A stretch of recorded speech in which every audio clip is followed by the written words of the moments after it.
A wealthy man and his son loved to collect rare works of art. They had everything in their collection, from Picasso to Raphael, and often stood together admiring the works of the great artists. When the Vietnam conflict broke out, the son went to war. Several months later, the father received the heartbreaking news that his only son had been killed in battle while rescuing another soldier.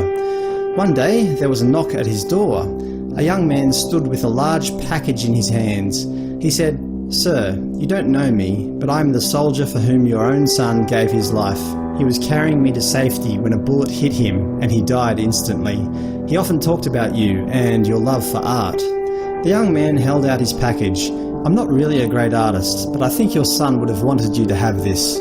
Opening the package, the father's eyes welled up with tears as he saw how the young man had captured the personality of his son in the painted portrait. He thanked the young man and offered to pay him for the picture. "Oh no, sir," the young man replied. "I could never repay what your son did for me. It's a gift." The father hung the portrait over his mantle. Every time visitors came to his home, he took them to see the portrait of his son before he showed them any of the other great works he had collected. The man died a few months later, and an auction of his art collection was arranged.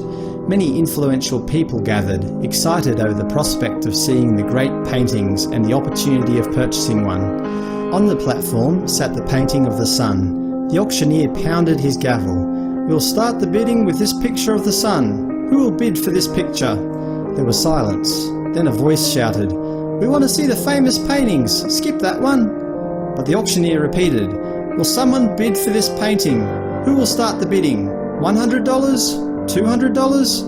Another voice shouted angrily, "We didn't come to see that painting. We came to see the Van Goghs, the Rembrandts. Get on with the real bids." But still the auctioneer persisted. "The sun! The sun! Who'll take the sun?"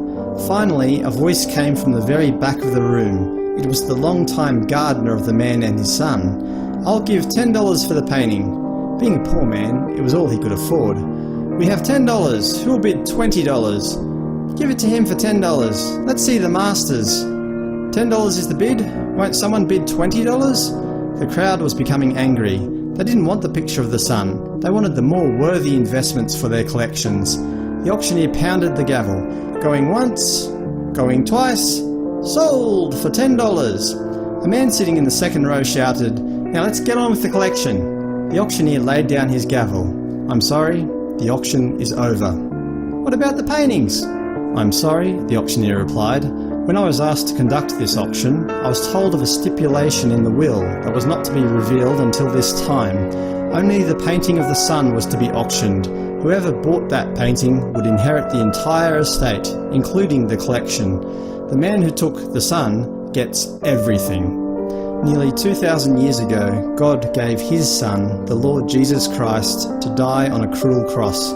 Much like the auctioneer, his message today is, the Son, who will take the Son? Because you see, whoever takes the Son gets everything. He that hath the Son hath life, and he that hath not the Son of God hath not life. 1 John 5:12